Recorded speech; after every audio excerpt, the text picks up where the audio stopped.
সবার কি অবস্থা? প্রিয়ার আবদারে ভাবি আমাদেরকে ভ্যানে করে নিয়ে আসলো। আমরা আজকে চলে এসেছি ভাবির বড় খালুর বাড়ি আর আমার শ্বশুরের মামার বাড়ি, মানে দুই দিক থেকেই আত্মীয়। আসার সাথে সাথেই ভাবি তার বোনকে হেল্প করছিল, আর আমরা এখানে নাস্তা টাস্তা খেয়ে দেন আমরা চলে গেলাম একটা মনোমুগ্ধকর প্লেসে, যে প্লেসটাতে আমরা সারাটা দিন স্পেন্ড করেছি। মানে এত সুন্দর বাতাস এখানে। আগে জানলে আমরা আরও আগে এই বাসায় আসতাম আর প্রত্যেক দিন এই বাসায় এসে এই জায়গাটায় বসে থাকতাম।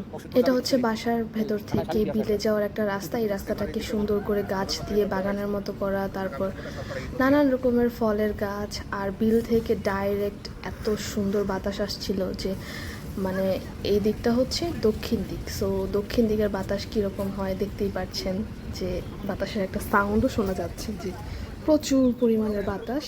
এখানে ভাইয়া আম পাড়ছিল, পরে আমার হাজব্যান্ড বলে যে ওকে একটু পারতে দেন, ও পারুক, আমি ভিডিও করি। কারণ আমি খুলনা থাকতে অনেক আম পাড়তে চেয়েছিলাম, বাট আমার হাজব্যান্ড রোদের কারণে বের হয়নি, ছাদেও যায়নি। তো ও এটা মনে রেখেছে, আর এখানে এসে আবার আমাকে দিয়ে আম পাড়ালো, আর আমার উইশটাও ফুলফিল হয়ে গেল। আমি আম পাড়লাম, খুবই নিচে ছিল, হাত দিয়েও পারা যাচ্ছিল। মানে প্রত্যেকটা আম এত মিষ্টি। এই বাসায় এসে শুধু আম আর আম, আমের উপরেই ছিলাম।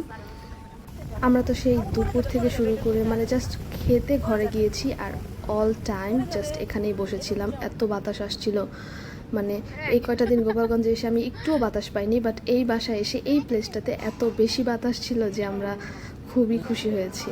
এরপর দুপুরের লাঞ্চ করতে ঘরে চলে আসলাম। লাঞ্চ করা শেষে একটু রেস্ট করে আবার চলে গিয়েছি সেই প্লেসে। আর আপু আমাদের জন্য আম নিয়ে এসেছিল বালতি ভর্তি, আর সে কেটে কেটে দিচ্ছিল আর আমরা খাচ্ছিলাম। খুবই ভালো লাগছিল। আর আমরা তো বসে থাকার মানুষ না, পাটি বিছিয়ে একদম শুয়ে পড়েছি।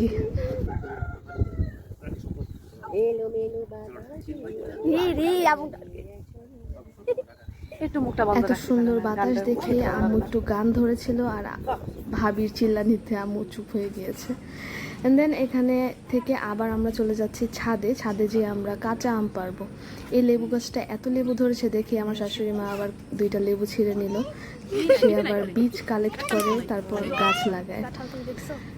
এখন আমরা ছাদে চলে যাব। ছাদে যেয়ে দেখি যে তারা সবাই আম পাড়ছে। আমি আবারও আম পাড়ার জন্য দৌড়ে চলে গেলাম। তারা বলল কষ লাগবে, সাবধানে ছিঁড়ো। এই গাছটা ভর্তি আম, মানে এই গাছের পাতার চেয়ে বেশি আম, এত বেশি আম যে আমার খুবই ভালো লাগছিল। ঢাকাও গাছে আম দেখতাম, বাট পাড়ার সুযোগ হয়ে উঠতো না বা এত নিচে ছিল না। সো গ্রামে এসে আম পেড়ে আমার খুবই ভালো লাগছে।